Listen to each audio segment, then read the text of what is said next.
այս հայտարարությունները, հա, ԲՀԿ առաջնորդի հետ կապված կարող է որևէ կերպ ազդել այն մարդկանց վրա, որոնք որոշել են օրինակ հունիսի 7-ին ընտրելու են ԲՀԿ-ին։ Ես առավել քան վստահ եմ, որ բոլոր այն մարդիկ, ովքեր ունեն որոշում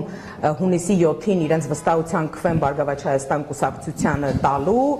որևէ դեպքում նրանց վրա սա չի անդրադառնալու, որովհետև որևէ մեկի համար նորություն չէ, որ Նիկոլ Փաշինյանը այսպես քաղաքական մանիպուլյացիաների եւ այդ հռետորաբանության այսպես փայլուն օրինակ է եւ ժամանակ առ ժամանակ երբ անհրաժեշտությունը կա հանրության ուշադրությունը այս կամ այն թեմայից շեղելու, նա հանդես է գալիս նման լեքսիկոնով, նման սպառնալիքների լեզվով, բարբերաբար այսպես պատերին ծեփելու, ասֆալտին փռելու սպառնալիքներով։ Մենք բոլորս այս ամեն ինչին տարիներ շարունակ 8 տարի շարունակ ականատես ենք եղել։ Եվ ամենևին պարտադիր չէ, որ դրան նախորդի որևէ այսպես գործընթաց։ Եթե կա նման որոշում, որ պետք է նման լեքսիկոնով հանդես գալ, կարծում եմ, որ Նիկոլ Փաշինյանը դրանով հանդես գալիս է։ Ինչ վերաբերվում է իրավական գործընթացներին։ Ես շատ կուզենայի, որ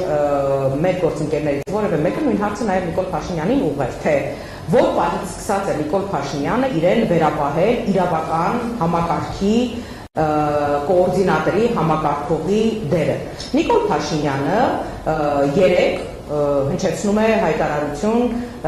մեկնաբանում է Գագիկ Ծառուկյանի այն արտահայտությունը, որ Կոտայքի մարզում պարեկներ են աշխատանքից ազատվել եւ դրանով ուղիղ ցուցում է տալիս իրավապահ համակարգին եւ ասում է, որ եթե անգամ չեն հեռացվել, ուրեմն պետք է հեռացվեն։ Եթե նրանք ունեն մտերիմ հարաբերություններ կամ նրանց ընտանիքի անդամները կամ բարեկամները ունեն հարաբերություններ Բարգավաճ Հայաստան կուսակցության դեպքում։ Այդ դեպքում ինչի համար է ներքին գործերի նախարարությունը, ինչի համար է ազգային անվտանգության ծառայությունը, ինչի համար են տարբեր ատյանների դատարանները։ Նիկոլ Փաշինյանը միանձնյա իրեն վերապահել է բոլոր այս համակարգերի աշխատանքի կանոնակարգման գործառույթը։ Ես որևէ տրամաբանություն այս դեպքում չեմ տեսնում։ Ես էլ չեմ խոսում անմեղության քաղաքավարկածի մասին,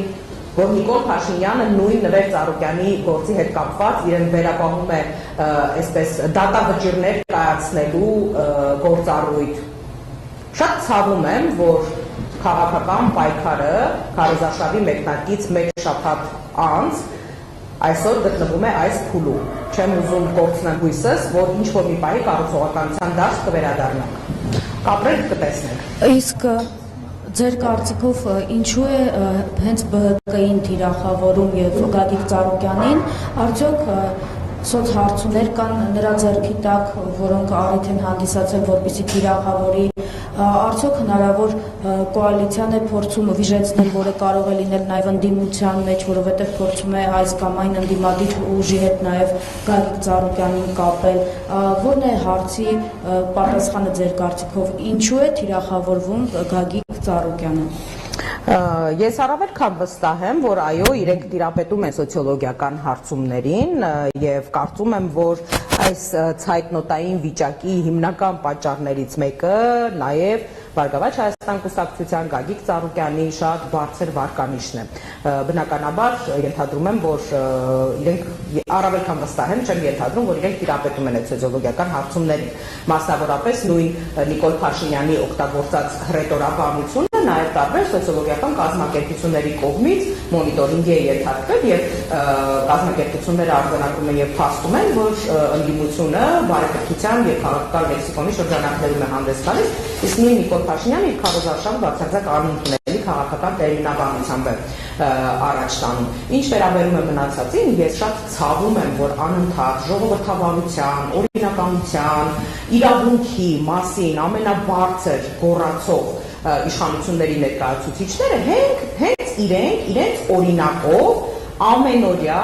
այսպես ռեժիմով ոտնահարում են նույն ժողովրդավարության, նույն իրավունքի, նույն օրինականության բոլոր ընդունված ու չընդունված նորմերն ու կանոնները։ Իմ համար սա ցավալի փաստ է, բայց կրկնում եմ, որ ես առավել քան վստահ եմ, որ մեր ազգաբնակչությունը ունի բավարար քաղաքացիական եւ քաղաքական գիտակցություն, այս իրավիճակը շատ հստակ հասկանալու, տեսնելու եւ հունիսի 7-ին համարժեք գնահատական տալու։ Մասնավորապես հունիսի 7-ին համար 7-ին ընտրությունը